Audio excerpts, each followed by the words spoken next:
Hello champions, welcome to our channel Bengal educators. আজকে আবারও চলে এসেছি। তোমাদের ক্লাস 10-এর গোলক চ্যাপ্টার চলছে। এর আগে অলরেডি দুটো ভিডিও তোমরা দেখে নিয়েছো।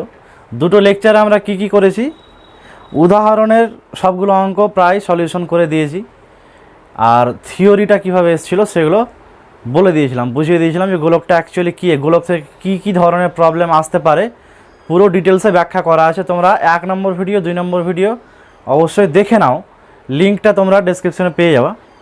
এবার আজকে যেটা শুরু করব সেটা হচ্ছে কোষে দেখি 12 এর আগের ভিডিওতে 11 পর্যন্ত হয়ে গেছে। 1 থেকে শুরু করে 11 পর্যন্ত সলিউশন করে দেওয়া হয়েছে কোষে দেখি 12 আজকে শুরু করব 12 নম্বর কোশ্চেন থেকে। তো তোমরা বই খাতা কলম খুলে বসে যাও, আমার সঙ্গে শুরু করো। আর আমি এটা আশা করি যে তোমরা বাকি অঙ্কগুলো নিজেরা ট্রাই করেছো, 11 পর্যন্ত তো করেছিলাম, ওই সেম একই রকম নিয়মেই কিন্তু বাকি অঙ্কগুলো হবে। তো যারা মেরিটোরিয়াস স্টুডেন্ট তারা নিশ্চয়ই নিজে থেকে চেষ্টা করেছো। এবার যারা করনি বা যারা পারোনি বুঝতে, তারা আমার সঙ্গে দেখে নাও। এবার 12 নম্বর দেখো। 12 নম্বর বলছে একটা ধাতব গোলকের উপরিতল এমনভাবে কেটে নেওয়া হলো যে নতুন গোলকের বক্রতলের ক্ষেত্রফল আগের গোলকের ঠিক অর্ধেক হয়। একটা ধাতব গোলক, একটা গোলক আছে বড়, মনে করো ধাতু দিয়ে তৈরি, এর উপরিতলটা মনে করো ফুটবল বা যে কোনো ধাতু দিয়ে তৈরি একটা গোলকীয় বস্তু, ওর উপরিতল থেকে কিছুটা মেশিন দিয়ে হোক বা হাতে কোনো যন্ত্র দিয়ে হোক, উপরিতল থেকে কিছুটা কেটে ফেলে দেওয়া হয়েছে, দিয়ে মনে করে এই গোলকটা ছোট করে দেওয়া হয়েছে। এরকম এই অংশটুকু কেটে বাদ দিয়ে দিয়েছে।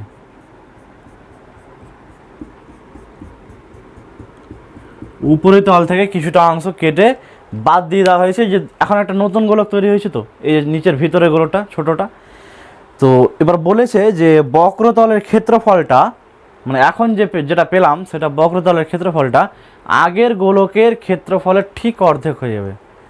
তো দুটো গোলক দেখো, দুটোর ব্যাসার্ধ আলাদা আলাদা হবে। মানে প্রথমে যেটা ছিল তার ব্যাসার্ধ বেশি থাকবে, এটা কম হবে। তো আমি ধরে নিলাম যে যেটা বড় গোলক, মানে প্রথমে যে গোলকটা ছিল ওই গোলকের ব্যাসার্ধ আমি বড় হাতের আর ধরলাম, আর এখন কেটে নেওয়ার পরে যে গোলকটা আছে সেটার ব্যাসার্ধ আমি ছোট হাতের আর ধরলাম। তো বড় গোলকের ব্যাসার্ধ যদি আর হয়, তো বড় গোলকের সমগ্র তলের ক্ষেত্রফল কী হবে? 4πr²। আমরা সূত্র জানি তো, গোলকের ক্ষেত্রফল সমগ্র তলের ক্ষেত্রফলের সূত্র কি হয়? 4πr²। তো এখন দেখো কি লিখবো, এটা হচ্ছে 12 নম্বর। ধরি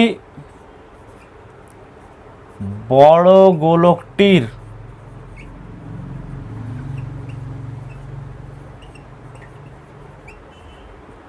ব্যাসার্ধ হলো আর, অতএব সমগ্র তলের ক্ষেত্রফল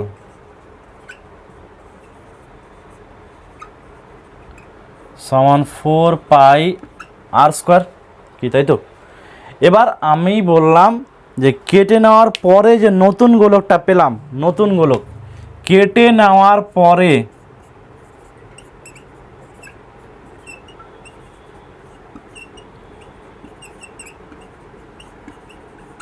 নতুন গোলকটির ব্যাসার্ধ, এটা কি ধরলাম? ছোট হাতের আর, এটা বড় হাতের আর, সেন্টিমিটার দিয়ে ধরো তুমি, এটাও সেন্টিমিটার দিয়ে। তাহলে এই যে নতুন গোলকটার বক্রতলের ক্ষেত্রফল কি হবে? অতএব নতুন গোলকটির সমগ্র তলের ক্ষেত্রফল বা বক্রতলের ক্ষেত্রফল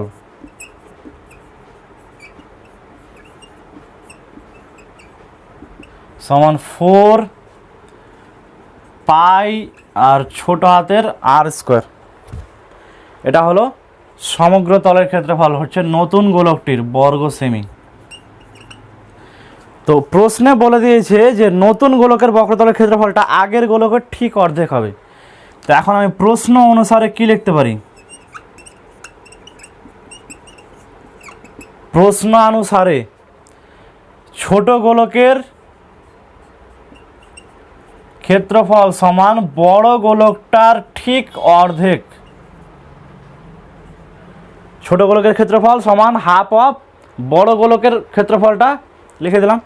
এবার দেখো বোথ সাইড থেকে কি কি কাটবে, 4 কেটে যাবে, পাই কেটে যাবে, আর কি পড়ে থাকবে, এই 1/2 আছে এখানে, তো 2টা যদি এদিকে চলে আসে 2r² হয়ে যাবে।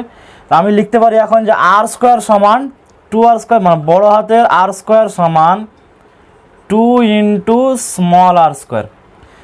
এবার আমি এখানকার স্কোয়ারটা উঠিয়ে ওদিকে নিয়ে গেলে কি হবে, √2 আর হয়ে যাবে। কি পেলাম, ক্যাপিটাল আর সমান √2 ইন্টু স্মল আর। এটা আমি বার করে রাখলাম, এটা 1 নম্বর সমীকরণ দিয়ে রাখলাম। এইটুকু পর্যন্ত বুঝে গেছি নিশ্চয়ই, এইটুকু লিখে নাও আগে, এরপর নেক্সট লাইনটা মুছে দিয়ে করছি উপরের থেকে।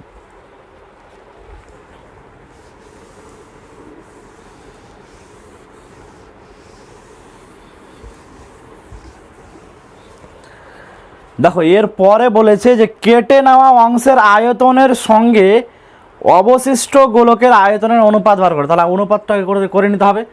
তো তাহলে বড় গোলকটার অনুপাত কি হবে বলো। এখন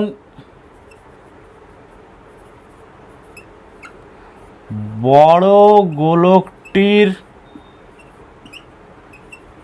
আয়তন সমান 4/3 পাই r³ ঘন সেমি। এটাই তো, কারণ আর এর মান ছিল কি ক্যাপিটাল আর। এবার হচ্ছে যেটা কেটে নিলাম, কেটে নেওয়ার পরে যে নতুন গোলকটা তৈরি হলো তার আয়তনটা কি হবে, নতুন গোলকের আয়তন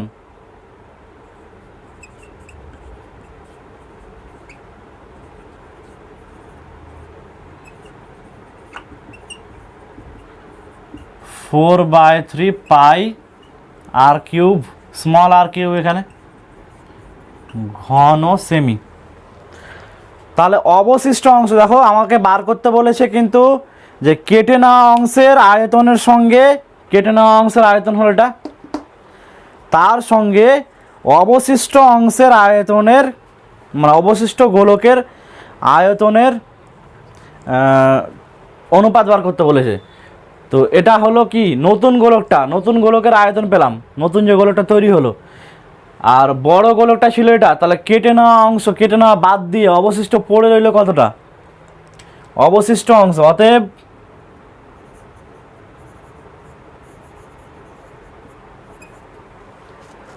অবশিষ্ট গোলকের আয়তন,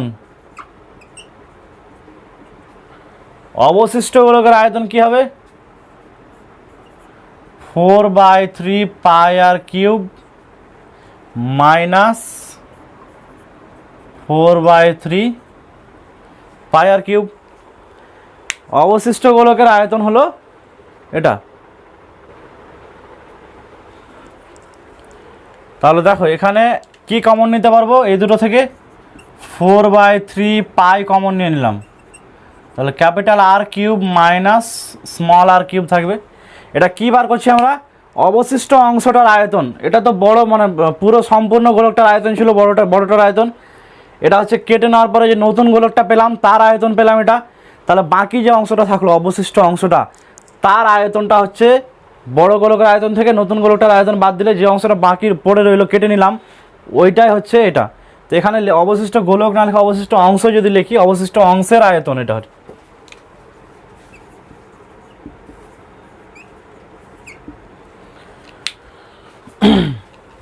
তাহলে দেখো আমরা আর এর মান বার করে রেখেছিলাম না 1 নম্বর সমীকরণে। এখানে আর এর মান কি ছিল,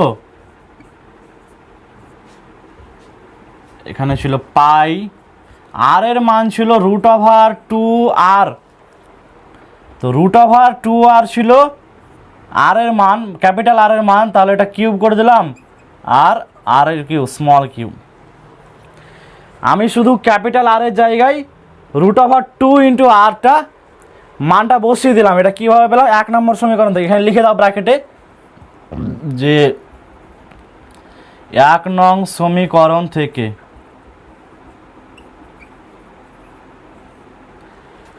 ওকে, এবার দেখো 4/3 পাইটা থাকলো এখানে। এবার দেখো √2 এর উপরে যদি কিউব বসাই তাহলে কি আসবে? 2√2 আসবে না?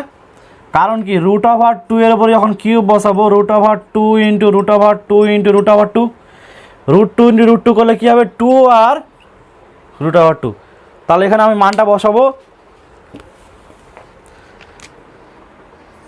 √2 এর উপরে কিউব বসালে হলো 2√2 আর আর কিউব মাইনাস আর কিউব।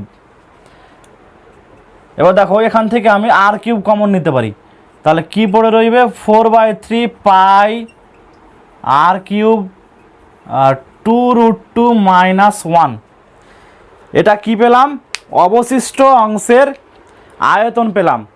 আর বার করতে বলেছে কি, দেখো আমাকে যে কেটে নেওয়া অংশের আয়তনের সঙ্গে, কেটে নেওয়া অংশের আয়তন কোনটা? নতুন গোলকটা অংশ, কেটে নেওয়া অংশের আয়তন তার সঙ্গে অবশিষ্ট গোলকের আয়তনের অনুপাত নির্ণয় করো।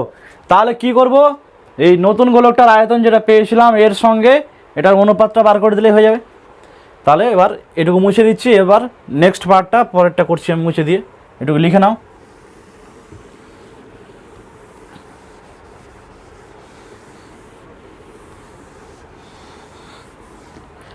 তাহলে কী লিখবো বলো? কেটে নেওয়া অংশের আয়তন এবং অবশিষ্ট অংশের মানে অবশিষ্ট গোলকের আয়তনের অনুপাত।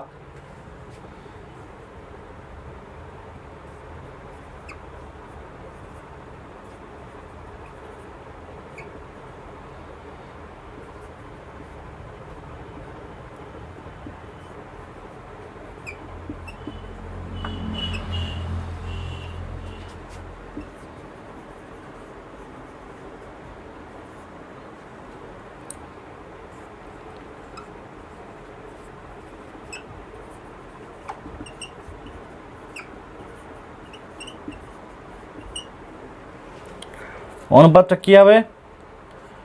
4/3 পাই আর কিউব ইন্টু 2√2 মাইনাস 1 অনুপাত 4/3 পাই আর কিউব। দেখো বোথ সাইডে 4/3 আছে, পাই আছে, আর কিউব আছে। তাহলে এই যে 4/3 কাটলো, পাই কেটে গেল, আর কিউব কেটে গেল, এখানে শুধু পড়ে রইল কি? 2√2 মাইনাস 1, আর এখানে পড়ে রইল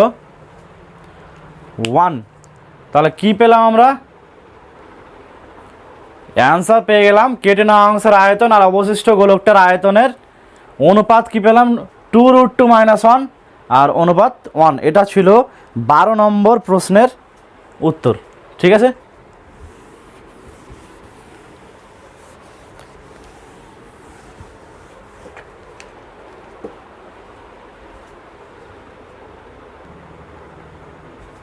এরপরে আমরা করব 13 নম্বর। 12 নম্বর হয়ে গেছে, এবার 13 নম্বর দেখো কী বলছে, যে 14 সেন্টিমিটার দৈর্ঘ্যের ব্যাসার্ধ বিশিষ্ট একটি ভূগোলকের অক্ষটির বক্রতলে 0.7 সেন্টিমিটার দৈর্ঘ্যের ব্যাসার্ধ বিশিষ্ট দুটা বৃত্তাকার ছিদ্র করা হয়েছে।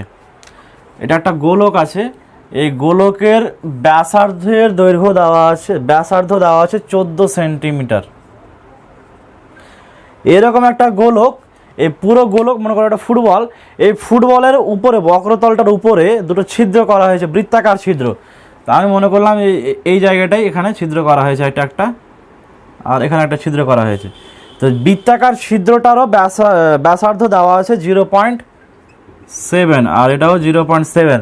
এরকম ছিদ্র করার পরে ভূগোলকটির গোলাকার অংশের ধাতব পাতের ক্ষেত্রফলটা নির্ণয় করতে বলেছে। আমরা আগে ছিদ্র করার আগের ক্ষেত্রফল বার করবো, আগে পুরো গোলকটার ছিদ্র করার আগে ক্ষেত্রফল বার করব।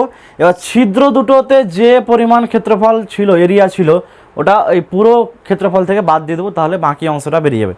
তাহলে 14 নম্বর, আমরা 13 নম্বর কী করব? গোলকটার ব্যাসার্ধ নাকি ভূগোলকটির ব্যাসার্ধ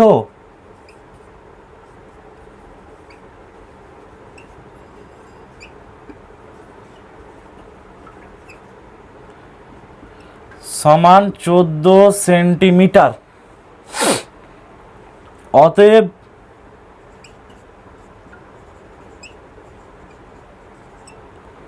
ভূগোলকটির বক্রতলের ক্ষেত্রফল, বক্রতলের ক্ষেত্রফল মানে হচ্ছে সমগ্র তলের ক্ষেত্রফল অ্যাকচুয়ালি, সমান কি 4 পাই আর স্কোয়ার। তো 4 ইন্টু পাই ইন্টু আর স্কোয়ার অর্থাৎ 14 স্কোয়ার। এটা কি হবে? বর্গ সেন্টিমিটার। কি তাই তো? এটার মান কি কীভাবে নির্ণয় করবো আমরা? 4 ইন্টু, এটা 14টা ব্যাসার্ধ দেওয়া হয়েছিল, হ্যাঁ ঠিক আছে, তাহলে 22/7 আর 14 ইন্টু 14, এটা কেটে দিলাম আমরা 2, তাহলে এটা কি হবে? 88 ইন্টু 28, এটা গুণ করে নেব। 8 8 64, 64 আর 6 70, 8 2 16, 8 2 16, 1 17, তাহলে 4 6 7 7 14 2, কি পেলাম? 2464 বর্গ সেন্টিমিটার। এটা কি পেলাম? ভূগোলকটির বক্রতলের, পুরো বক্রতলটার ক্ষেত্রফল।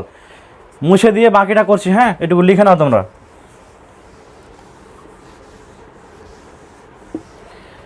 ছিদ্রটির ব্যাসার্ধ,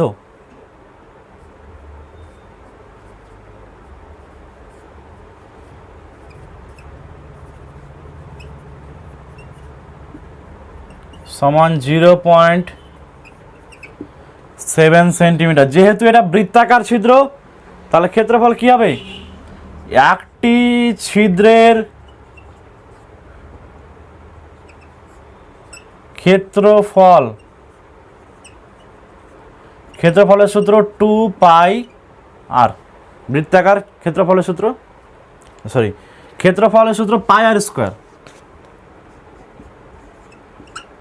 পাই আর স্কোয়ার। বৃত্তাকার ছিদ্রের ক্ষেত্রফলের সূত্র হলো কি? পাই আর স্কোয়ার। তাহলে পাই মানে 22/7 ইন্টু আর এর মান হলো কি 0.7, 0.7 ছিল, তো আমি দশমিকটা যদি তুলে দিই তাহলে কি হবে? 7/10 আর 7/10, এটা ছিল 24 64, এটা মনে রাখবা। এটা হলো একটা ছিদ্রের ক্ষেত্রফল। এবার যদি দুটো ছিদ্রের ক্ষেত্রফল বলে, একসঙ্গে কেটে দেবো, হ্যাঁ এখন কাটছি না, এটা 7 রাখো আর এটা 7 রাখলাম। এবার যদি যেহেতু দুটো ছিদ্র আছে, অতএব দুটি ছিদ্রের ক্ষেত্রফল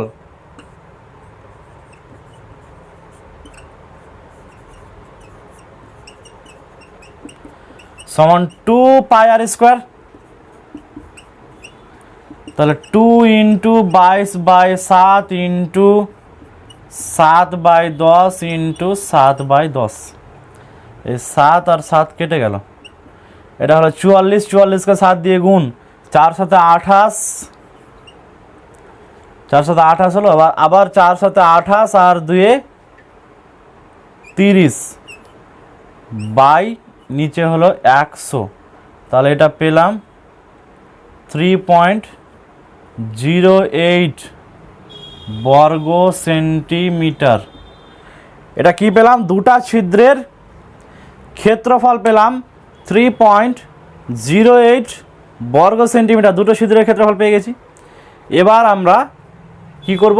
বার করতে বলেছে ভূগোলকটির গোলাকার অংশের ধাতব পাতের ক্ষেত্রফল হিসাব করে। এবার আমরা তো বক্রতলের ক্ষেত্রফল হিসাব করেছিলাম, তাহলে বক্রতলের ক্ষেত্রফল থেকে এইটা, এই এরিয়াটা বাদ দিয়ে দিলেই অ্যান্সার হয়ে যাবে। তাহলে এখন কি লিখবো? অতএব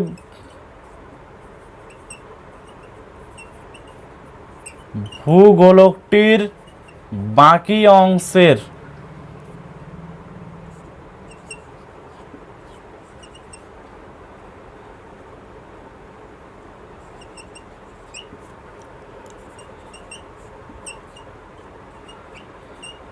বক্রতলের ক্ষেত্রফল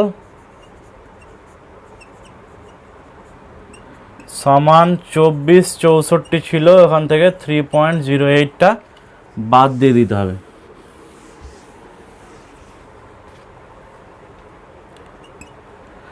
তাহলে কি থাকবে?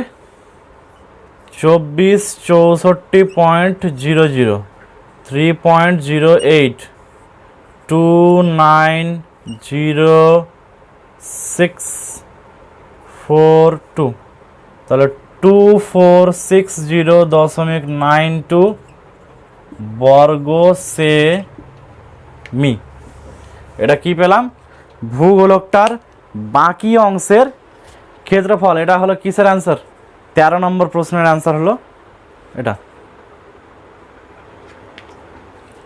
এরপরে আমরা 14 নম্বরটা করব। দেখো,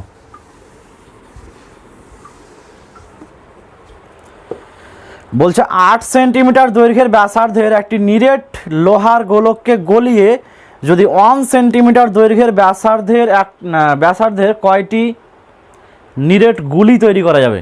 নিরেট গোলক আছে একটা, গোলকটার ব্যাসার্ধ বলে দিয়েছে 8 সেন্টিমিটার, ওইটাকে গলিয়ে ছোট ছোট গুলি তৈরি করবে, গুলি। তো গুলিগুলোর ব্যাসার্ধ বলে দিয়েছে 1 সেন্টিমিটার, তাহলে কটা গুলি তৈরি করা যাবে? কি করব? দেখো 14 নম্বর,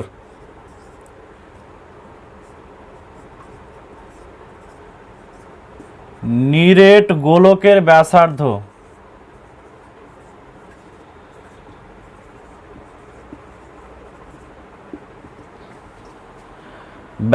হচ্ছে 8 সেন্টিমিটার।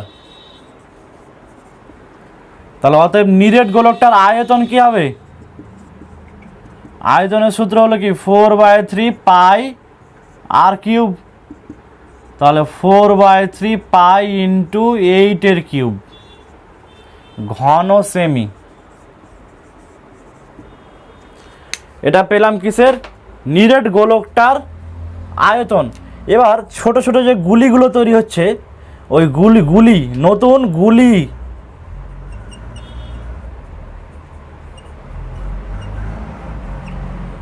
ব্যাসার্ধ সমান 1 সেন্টিমিটার। তাহলে অতএব প্রত্যেকটি গুলির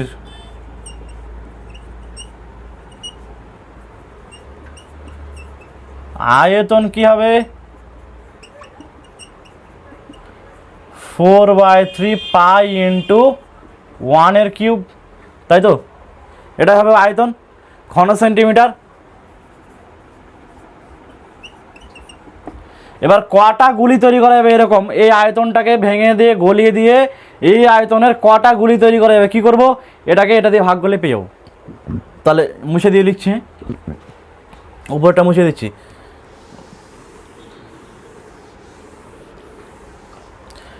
তাহলে বার করতে বলেছে যে কয়টি নিরেট গুলি তৈরি করা যাবে। অতএব ওই গোলকটিকে গলিয়ে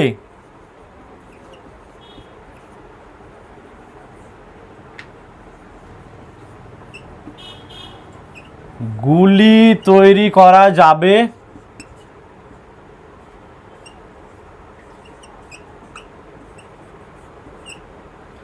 সমান 4/3 পাই 8 কিউব বাই 4/3 পাই 1 কিউব। তাহলে দেখো কি কি কাটবে? 4/3 কেটে গেল, পাই কেটে গেল, উপরে থাকলো 8 কিউব আর নিচে থাকলো 1 কিউব। 8 কিউব হলো 8 8 64, 64কে 8 দিয়ে গুণ করলে 4 8 32, 6 8 48 আর 3 48 আর 3 51, 512। 512/1 মানে 512, তাহলে 512টি অ্যান্সার কি হবে?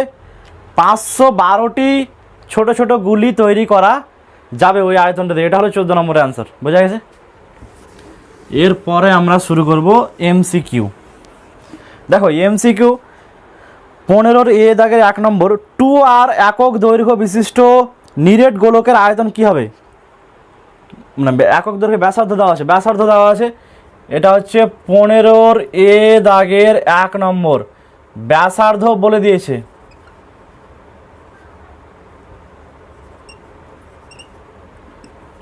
2r, তাহলে আয়তন কি হবে 4/3 পাই ইন্টু ব্যাসার্ধের কিউব। তাহলে এটা হলো আয়তন। এখান থেকে মানটা নির্ণয় করে নিতে হবে। 2 এর কিউব হলো 8 আর r এর কিউব হলো r কিউব। তাহলে 4 ইন্টু 8, 4 8 32 পাই r কিউব, আর নিচে হলো 3। এর আনসার আছে কোনটা? এ নম্বর। দেখো এ নম্বর অপশানে আছে 32 পাই r কিউব বাই 3 ঘন সেন্টিমিটার, এটা হবে আনসার, মানে ঘন একক। এটা আনসার হচ্ছে এ নম্বর। এবার 2 নম্বর দেখব। 2 নম্বর, দুটি নিরেট গোলকের আয়তনের অনুপাত 1:8, তাহলে বক্রতলের ক্ষেত্রফলের অনুপাত কি হবে? দেখো আয়তনের অনুপাত দেওয়া আছে, নিরেট গোলকের আয়তনের সূত্র আমরা কি জানি? 4/3 পাই আর, এখানে দুটো যেহেতু বলেছে তাহলে পাই আর 1 কিউব, আর 4/3 পাই আর 2 কিউব ধরলাম। তো এটাই দেওয়া আছে, কি দেওয়া আছে? 1:8 দেওয়া আছে, 1:8 দেওয়া আছে। তো এখান থেকে আমরা এটা করতে পারি 4/3 পাই আর 1 কিউব বাই 4/3 পাই আর 2 কিউব সমান 1:8। 4/3 কেটে গেল, পাই কেটে গেল, তাহলে r1 r2 এর হোল কিউব সমান কি পাবো? 1/2 এর হোল কিউব, তাই তো? এটা 1/8কে আমরা 1/2 এর হোল কিউব লিখে দিতে পারি। এখানে কিউব আছে, এখানেও কিউব আছে, বোথ সাইড থেকে কিউব বাদ হয়ে গেলে কি পড়ে থাকবে? r1/r2 সমান কি 1/2। এটা আমি বার করে রাখলাম। এবার আমাকে করতে বলেছে যে বক্রতলের ক্ষেত্রফলের অনুপাতটা কী হবে, তাহলে এটা বার করে রাখলাম। এবার বক্রতলের ক্ষেত্রফলের অনুপাতটা বার করে নিচ্ছি। দেখো বক্রতলের ক্ষেত্রফলের অনুপাত হচ্ছে 4 পাই r1 স্কোয়ার আর 4 পাই r2 স্কোয়ার। r1 r2 দুটোই দিয়ে ব্যাসার্ধ হয় দুরকম। তাহলে এটা হচ্ছে প্রথমটার বক্রতলের ক্ষেত্রফল, আর এটা হচ্ছে দ্বিতীয়টার বক্রতলের ক্ষেত্রফল। তো অনুপাত বার করতে বলেছে, 4 কেটে গেল, পাই কেটে গেল, কি পড়ে রইল? r1 স্কোয়ার আর r2 স্কোয়ার। এখান থেকে আমি লিখতে পারি r1/r2 এর হোল স্কোয়ার। তাহলে এখানে কি হবে? r1/r2 এর মান আমরা জানি তো 1/2 জানি, তাহলে 1/2 এর উপরে হোল স্কোয়ার, তাহলে 1/4। তাহলে অনুপাতটা কি পেলাম? 1:4। এটাই হবে অ্যান্সার। এটা কয় নম্বর অপশানে আছে? বি নম্বর। এটা 1 নম্বর সমীকরণ দিয়ে রেখে দেবা, আর এখানে বলে দেবা 1 নম্বর থেকে মান বসিয়ে পাই r1/r2 এর মানটা এখানে বসিয়ে দিয়ে কি পেলাম আমরা? 1:4। এটা হলো 2 নম্বরের অ্যান্সার। এবার 3 নম্বর দেখব। 7 সেন্টিমিটার দৈর্ঘ্যের ব্যাসার্ধ বিশিষ্ট একটি নিরেট অর্ধগোলকের সমগ্র তলের ক্ষেত্রফল কী হবে? ব্যাসার্ধ দেওয়া আছে, অর্ধগোলক কিন্তু নিরেট, মানে কি উপরের উপরিতলটা পুরো সমতল আছে, নিরেট যেহেতু বলে দিয়েছে। তাহলে অর্ধগোলক, এইরকম নিরেট অর্ধগোলকের সমগ্র তলের ক্ষেত্রফল কী হয়? 3 পাই আর স্কোয়ার, বলেছিলাম এর একদিন। তাহলে 3 পাই আর স্কোয়ারের মানটা বসিয়ে দেবো। 3 পাই আর স্কোয়ার, 3 ইন্টু 22/7, না এখানে 22/7 করতে বলেনি, পাই রেখে দিয়েছে। তাহলে পাইটা রেখে দিলাম, আর আর এর মানটা বসিয়ে দিলাম কি 7 দেওয়া আছে, তাহলে 7 স্কোয়ার। তাহলে 7 7 49 আর 3, 49কে 3 দিয়ে গুণ করে 3 9 27, 3 4 12 আর 2 14, তাহলে 147 এটা অপশান নম্বর কত? সি নম্বর অপশানে আছে। সি নম্বর অপশানে কি আছে? 147 পাই বর্গ সেমি, এটাই হবে অ্যান্সার। 3 পাই আর স্কোয়ার সূত্র, শুধু সূত্রটা বসিয়ে দিয়েছি, 7 মানটা 7 স্কোয়ার দিয়ে চলে এসছে অ্যান্সার। এরপর চলে আসবো 4 নম্বর। দুটি নিরেট গোলকের বক্রতলের ক্ষেত্রফলের অনুপাত দেওয়া আছে, এবার আয়তনের অনুপাত বার করতে হবে। তো বক্রতলের ক্ষেত্রফলের অনুপাত যদি দেওয়া থাকে, এটা হচ্ছে 4 নম্বর। আমরা ধরে নিলাম দুটো গোলকের ব্যাসার্ধ, একটা R1 একটা R2, তাহলে 4 পাই R1 স্কোয়ার আর 4 পাই R2 স্কোয়ার। এটা দেওয়া আছে প্রশ্নে কত, 16:9, 16:9 দেওয়া আছে। 4 4 কেটে গেল, পাই পাই কেটে গেল, তাহলে R1/R2 এর হোল স্কোয়ার সমান লেখা যায় 4/3 এর হোল স্কোয়ার। 16/9কে 4/3 হোল স্কোয়ার লিখতে পারি। তাহলে R1/R2 সমান কি পেলাম, 4/3। একদিকে এটা বার করে রাখলাম। এবার আমাকে যেটা বার করতে বলেছে সেটা হচ্ছে তাদের আয়তনের অনুপাত। এটা এমসিকিউ, ওই জন্য শর্টকাটে করে দেখাচ্ছি। হ্যাঁ, এখানে লিখে দিতে হবে যে দুটি গোলকের বক্রতলের ক্ষেত্রফলের অনুপাত, তারপর এটা লিখবা। এবার এখন যেটা লিখবো সেটা হচ্ছে তাদের আয়তনের অনুপাত। আয়তনের অনুপাত কি হয়, 4/3 পাই R1 কিউব আর 4/3 পাই R2 কিউব। এখানে 4/3 কেটে গেল, পাই পাই কেটে গেল, কি পড়ে রইল R1 কিউব আর নিচে আছে R2 কিউব। তাহলে R1/R2 এর হোল কিউব লিখতে পারি তো আমরা, R1 cube by R2 cube সমানই আমরা লিখতে পারি R1/R2 এর হোল কিউব। আর R1/R2 এর মান দেখো জানা আছে আমাদের কাছে, কি জানা আছে, 4/3 জানা আছে। তাহলে 4/3 এর উপর হোল কিউব। 4 এর কিউব কত হয়, 4 4 16, 4 16 64 আর নিচে হলো 27। তাহলে অ্যান্সার কোনটা হবে, 64:27। এ নম্বর অ্যান্সার, দেখো এ নম্বর অ্যান্সার আছে 64:27। এটা হয়ে গেল 4 নম্বর প্রশ্নের অ্যান্সার। এখানে ভাষাটা লিখে দিবা, দুটি গোলকের বক্রতলের ক্ষেত্রফলের অনুপাত হলো এটা, R1 R2 বার করে রেখে দিলা। অতএব এখন দুটি গোলক দুটির আয়তনের অনুপাত সমান, এটা 4 নম্বর হলো। এবার 5 নম্বর চলে আসবো। 5 নম্বর বলছে একটি নিরেট গোলকের বক্রতলের ক্ষেত্রফল ও 3 গুণ আয়তনের সাংখ্যমান সমান। একটা নিরেট গোলক আছে, ওর বক্রতলের ক্ষেত্রফল, প্রশ্ন অনুসারে আমরা কি লিখতে পারি তাহলে এখন দেখো, আমি ধরে নিলাম ব্যাসার্ধটা R, তো নিরেট গোলকটার বক্রতলের ক্ষেত্রফল কি হবে, 4 পাই R স্কোয়ার। এটাই তো নিরেট গোলকটার বক্রতলের ক্ষেত্রফল। এবার আয়তনের সাংখ্যমানের 3 গুণ এর সঙ্গে সমান হবে। আয়তনকে যদি 3 দিয়ে গুণ করি, মানে 3 গুণ আয়তন করি, তাহলে এর সঙ্গে এটা সমান হবে। তো এখন আয়তন, এই 3 ইন্টু আয়তনের সূত্র হলো 4/3 পাই R কিউব। এটাই বোঝাতে চেয়েছে প্রশ্নে, বক্রতলের ক্ষেত্রফলটা আয়তনের 3 গুণের সঙ্গে সমান। তাহলে এখন কি কি কাটবে, এই 4 4 কেটে গেল, পাই পাই কেটে গেল, এখানকার আর স্কোয়ার আর R কিউব কাটলে একটা R পড়ে থাকবে। তাহলে এখানে থাকলো শুধু 1, এখানে থাকলো 3 3 কেটে গেল, তাহলে কী পড়ে রইলো, R পড়ে রইলো। তাহলে R সমান কি থাকলো, 1। এটাই অ্যান্সার।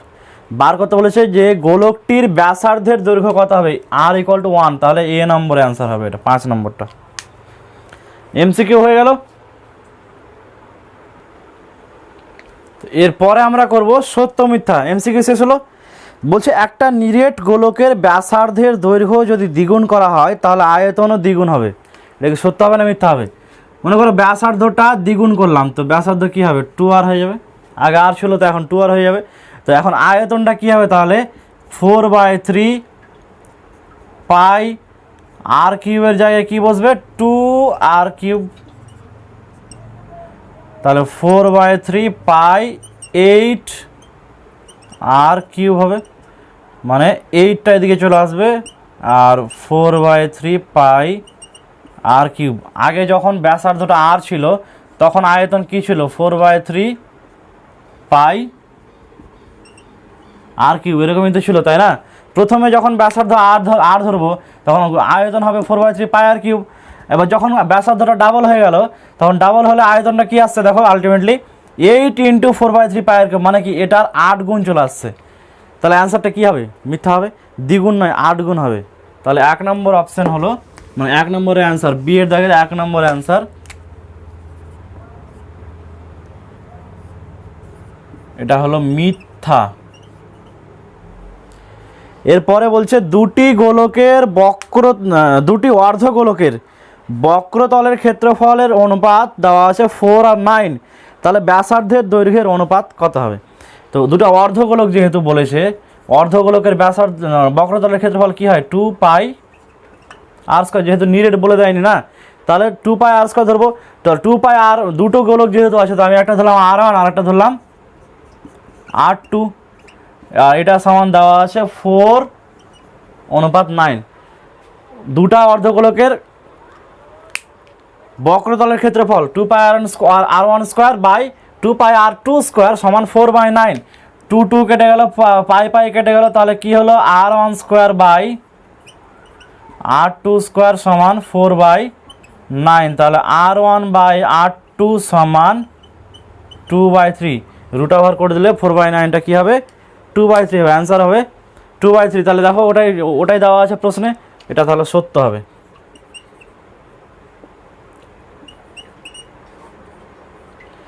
এটা হয়ে যাবে সত্য।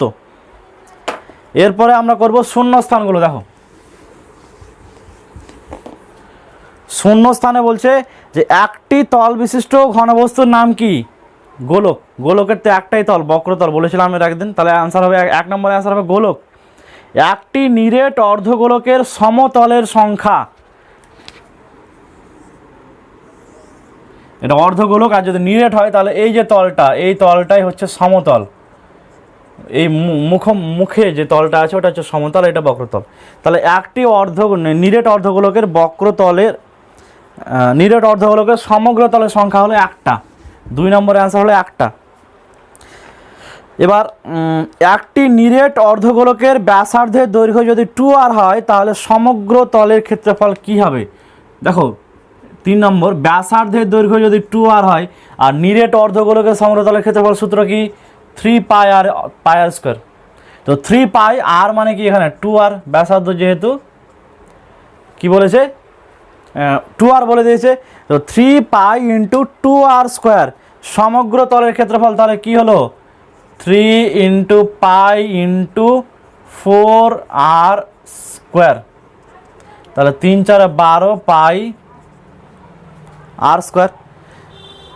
নিরেট যেহেতু বলেছে সেই জন্যই কিন্তু এটা 3 হলো, 3π r স্কয়ার। তাহলে 3 × π × 4r স্কয়ার, আর এটা 3 4 12 π r স্কয়ার। এটা হলো অ্যান্সার।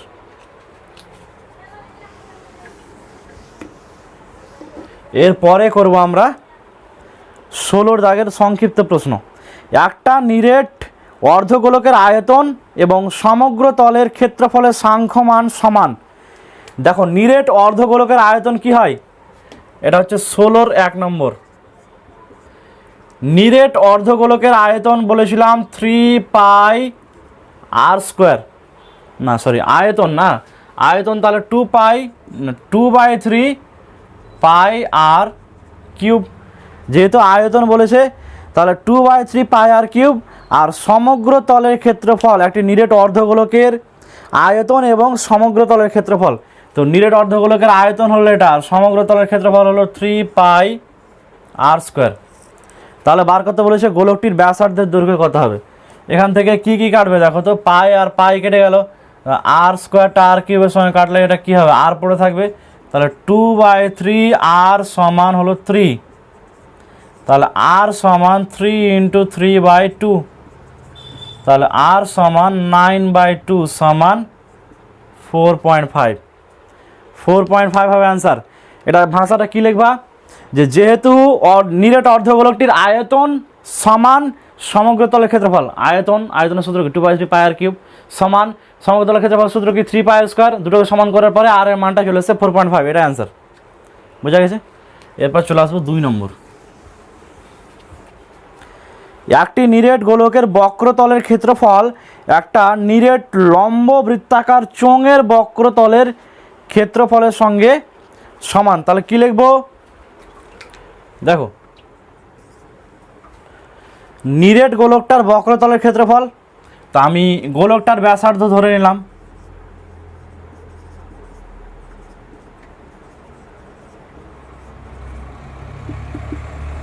আর ঠিক আছে। তাহলে এর আয়তনটা কি হবে?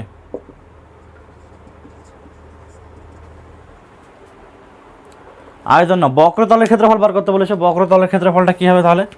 গোলকটির অতএব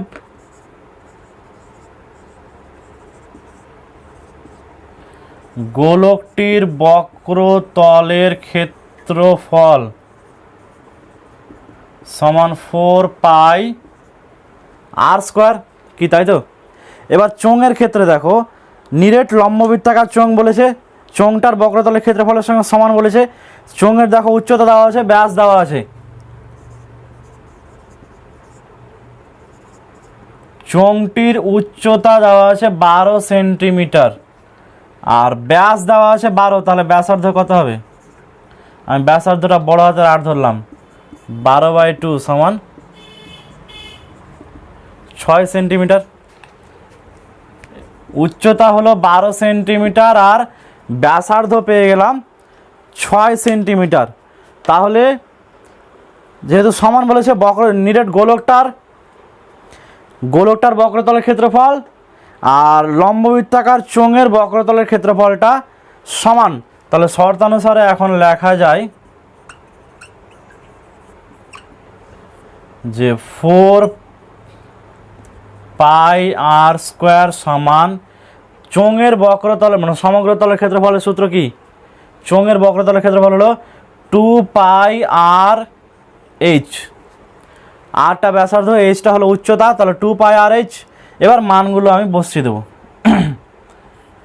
4 pi r square equal to 2 into pi into r এর মান হলো কি 6 আর এইচ হলো 12। এখান থেকে পাই পাই কেটে গেল, এই 12 না, এই 2 আর 4কে কাটলে 2, 2 আর এটা কাটলে 6। তাহলে কি থাকলো? আর স্কোয়ার সমান 6 6 36, তাহলে আর সমান 6। আর এটাই তো বার করতে বলেছে মনে হয়। গোলকটার ব্যাসার্ধের দৈর্ঘ্য কত হবে? গোলকটার ব্যাসার্ধ কী ধরেছিলাম? 8 ধরেছিলাম, আর এটা হলো 6 সেন্টিমিটার। এটাই বার করতে বলা হয়েছিল। 2 নম্বরের অ্যান্সার হলো এটা। এবার চলে আসবো 3 নম্বর।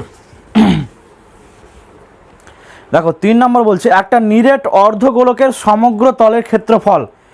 নিরেট অর্ধগোলকের সমগ্র তলের ক্ষেত্রফল কি বললাম? 3 পাই আর স্কোয়ার।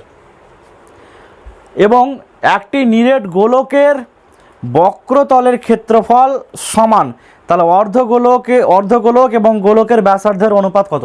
আমি ধরে নিলাম যে অর্ধগোলকের ব্যাসার্ধটা হলো R1, তাহলে সমগ্র তলের ক্ষেত্রফলটা কী হবে? নিরেট যেহেতু আছে, তাহলে 3 পাই আর 1 স্কোয়ার। আর গোলকের সমগ্র তলের ক্ষেত্রফল হলো, আমি ব্যাসার্ধ ধরলাম R2, তাহলে এটা R2 স্কোয়ার। ঠিক আছে, নিরেট অর্ধগোলকের বক্রতলের ক্ষেত্রফল হলো এটা 3 পাই আর 1 স্কোয়ার, আর গোলকটার সমগ্র তলের ক্ষেত্রফল 4 পাই আর 2 স্কোয়ার। আমি ধরলাম অর্ধগোলকের ব্যাসার্ধ R1 আর গোলকটার ব্যাসার্ধ হলো R2। এবার আমাকে দুটোর ব্যাসার্ধের অনুপাত বার করতে হবে। তো পাই পাই এখান থেকে কেটে গেল, তাহলে R1 স্কোয়ার আর এদিক থেকে R2 স্কোয়ারটা যদি নিয়ে চলে আসি ডান দিকে, বাম দিকে, এদিকে পড়ে রইবে 4 আর এই 3টা আমি ওদিকে পাঠিয়ে দিলাম। ঠিক আছে, তাহলে R1/R2 তার হোল স্কোয়ার সমান হলো 4/3। এবার আমি স্কোয়ারটাকে উঠিয়ে যদি ডান দিকে পাঠিয়ে দিই তো √4/3 হবে, আর এটা সমান কী হবে? 2/√3। তাহলে অনুপাতটা কী হবে? R1 অনুপাত R2 সমান 2/√3, এটাই অ্যান্সার হবে। বোঝা গেল? ঠিক আছে, এবার 4 নম্বর দেখো। একটা নিরেট গোলকের বক্রতলের ক্ষেত্রফল S আর আয়তন দেওয়া আছে V, তাহলে S⁴ আর V স্কোয়ারের মান কত হবে? বক্রতলের ক্ষেত্রফলের সূত্র কি? 4 পাই আর স্কোয়ার। আর আয়তনের সূত্র কি? 4/3 পাই আর কিউব, তাই তো? এবার বার করতে কি বলেছে? S³ আর V স্কোয়ার।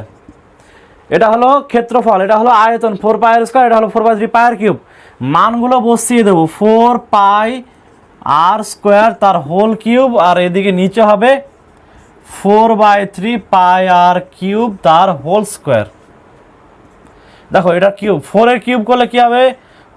64 ইন্টু পাই এর কিউব ইন্টু R⁶। নিচে হলো 16/9 ইন্টু পাই স্কোয়ার ইন্টু r⁶।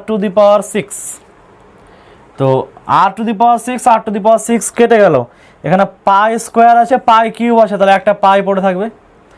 আর 16 আর 64 কাটলে 4, তাহলে দেখো উপরে কি আছে 4 ইন্টু পাই, আর এখানে 1/9 থাকছে, 9টা উপরে উঠে যাবে, দিয়ে কী থাকবে 4 পাই ইন্টু 9, অর্থাৎ 4 9 36 পাই। এটাই হবে অ্যান্সার। পায়ের মান বসাতে বলেনি, তাহলে অ্যান্সার কী হবে 36 পাই। এটা হলো 4 নম্বরের অ্যান্সার, 4 নম্বর 16 দাগের 4 নম্বরের অ্যান্সার। এবার করব 5 নম্বর, 16 দাগের 5 নম্বর। একটি নিরেট গোলকের একটি গোলকের ব্যাসার্ধের দৈর্ঘ্য যদি 50% বাড়িয়ে দেওয়া হয়, তাহলে বক্রতলের ক্ষেত্রফল শতকরা কত বৃদ্ধি পাবে? তো আমি ধরে নিলাম যে প্রথমে ব্যাসার্ধ ছিল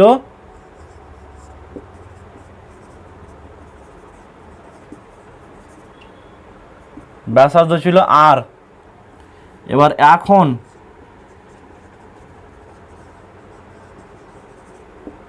ব্যাসার্ধ সমান কি বলেছে যে 50% বাড়িয়ে দিতে হবে। তো 50% যদি বাড়িয়ে দেওয়া হয় তাহলে কি হবে, প্রথমে ছিল আর 50% বাড়িয়ে দেওয়া মানে আর এর 50%, অর্থাৎ আর গুণ 50/100, আর প্লাস আর ইন্টু 1/2, তাহলে লসাগু হলো 2, এটা হলো 2r প্লাস আর সমান 3r/2। দেখো প্রথমে ব্যাসার্ধ কী ছিল, আর ছিল, এবার 50% যখন বাড়িয়ে দেওয়া হলো তখন ব্যাসার্ধটা কী হয়ে দাঁড়ালো 3r/2 হয়ে দাঁড়ালো। এবার বলেছে যে বক্রতলের ক্ষেত্রফলটা শতকরা কত বৃদ্ধি পাবে। তো মুছে দিচ্ছি উপরেরটা একটু। প্রথমে যখন ব্যাসার্ধ আর ছিল তখন বক্রতলের ক্ষেত্রফল কী হতো বলো তো, আর ব্যাসার্ধ বিশিষ্ট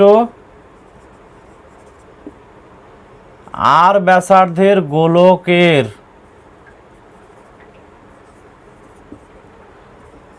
বক্রতলের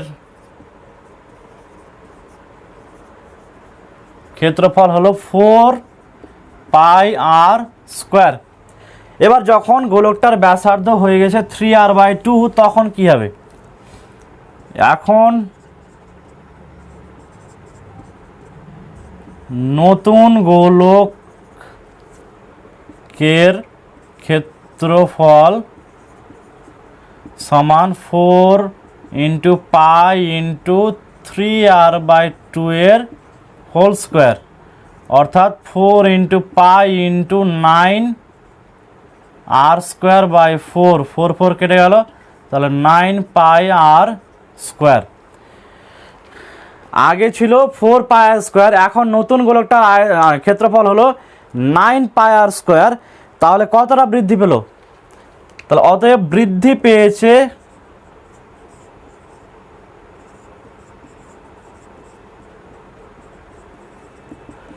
সমান 9 পাই আর স্কোয়ার থেকে 4 পাই আর স্কোয়ারটা বাদ দিয়ে কী হবে 5 পাই আর স্কোয়ার, এতটা পরিমাণ বৃদ্ধি পেল ক্ষেত্রফলটা।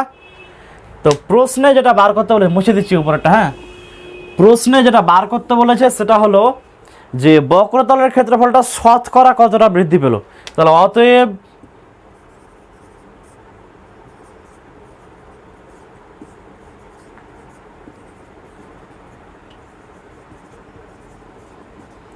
শতকরা বৃদ্ধি পাবে সমান 5 পাই r square. 4 pi r square আগে থেকে ছিল, আর এখন বৃদ্ধি পেয়েছে কত, 4 পাই আর স্কোয়ার বৃদ্ধি পেয়েছে, না 5 পাই আর স্কোয়ার বৃদ্ধি পেয়েছে ইন্টু কি 100। তাহলে পাই আর স্কোয়ারটা কেটে গেল, 4 আর 100 কাটলে 4 25 100, আর 5 25 5 ইন্টু 100, 5 ইন্টু 25 গুণ করলে 5 25 125। শতকরা বৃদ্ধি করলে এটা পার্সেন্টেজে বেরিয়ে গেল 125% বৃদ্ধি পাবে, এটাই আনসার হবে। কি হলো শতকরা 125% বা 125 ভাগ বৃদ্ধি পাবে। এটা হলো 16 দাগের 5 নম্বর অংশটা।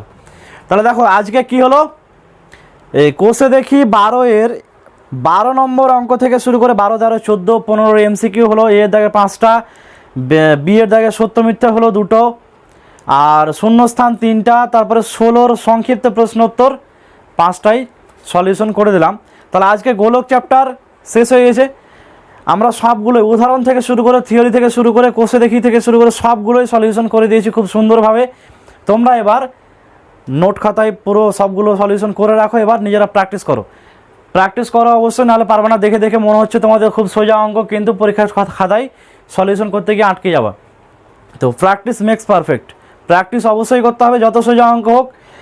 মোটামুটি 10-15 দিন পর পর একবার করে দেখতেই হবে অঙ্কগুলো। তাহলে গোলক চ্যাপ্টার আজকে এই ভিডিওর মাধ্যমে শেষ হলো। এরপরে আবার নতুন চ্যাপ্টার শুরু হবে খুব শীঘ্রই। তাহলে আমাদের সঙ্গে যুক্ত থাকো, রেগুলার ক্লাসগুলো ফলো করো, রুটিন মতো তোমরা দেখে নিবা কখন কোন ক্লাস আপলোড হচ্ছে, রুটিনটা দেখে নাও। আর অঙ্কের পাশাপাশি অন্য ক্লাসগুলো রেগুলার ফলো করো। এভাবে এগোতে থাকলে আমরা নিশ্চয়ই একদিন সাকসেস পাবো, ঠিক আছে? আর পুরো ভিডিওটা দেখার জন্য ধন্যবাদ। তোমরা চ্যানেলটা সাবস্ক্রাইব করে দাও, বন্ধুদের সঙ্গে শেয়ার করো।